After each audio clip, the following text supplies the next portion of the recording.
ಆರಾಮ್ಸೆ ಕುತ್ಕೋತಾ ಕೂತ್ಕೊಂಡಿದ್ದಲ್ಲ, ರೆಡಿ ಆಗೋದಿಲ್ವಾ? ಪ್ರೋಗ್ರಾಮಿಗೆ ಹೋಗಿಲ್ವಾ? 10 ಗಂಟೆ ಪ್ರೋಗ್ರಾಮ್ ಸರಿ ಆಗ್ಬೋದಾ? ಇದು ಆಗ್ಬೋದಾ? ಇದಾಗ್ಬೋದಾ ಅಥವಾ ಇದಾಗ್ಬೋದಾ? ಇದಾಗ್ಬೋದು, ಬ್ಲೂ ಆಗ್ಬೋದಾ? ಬ್ಲೂ ಕಲರ್ ಆಗ್ಬೋದು. ಓಕೆ, ರೆಡಿ ಆಗ್ತೀವಿ. ಜ್ಯುವೆಲ್ರಿ ಹಾಕೊಂಡಾಯ್ತು, ಹೂ ಕೂಡ ಹಾಕೊಂಡಾಯ್ತು.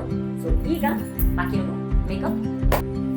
ಈಗ ಮೇಕಪ್ನ first step mattifying setting spray for oily skin.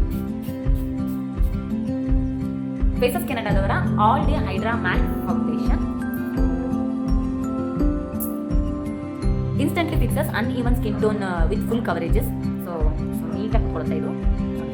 Third step Faces ಕೆನಡಾದವರ ವಾವ್ ಕಾಂಫಿಮೇಟ್ ಲಿಪ್ಸ್ಟಿಕ್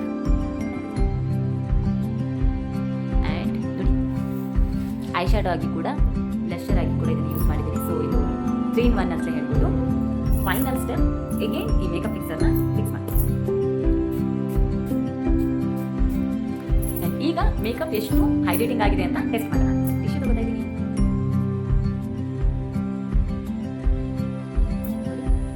ಚೂರು ಟಿಶ್ಯೂ ಮೇಲೆ ಅಂಟ್ಕೊಂಡಿಲ್ಲ. So it is very hydrating and non transferable and non sticky ಆಗಿರುವಂತಹ ಪ್ರಾಡಕ್ಟ್ಸ್ ಇದು.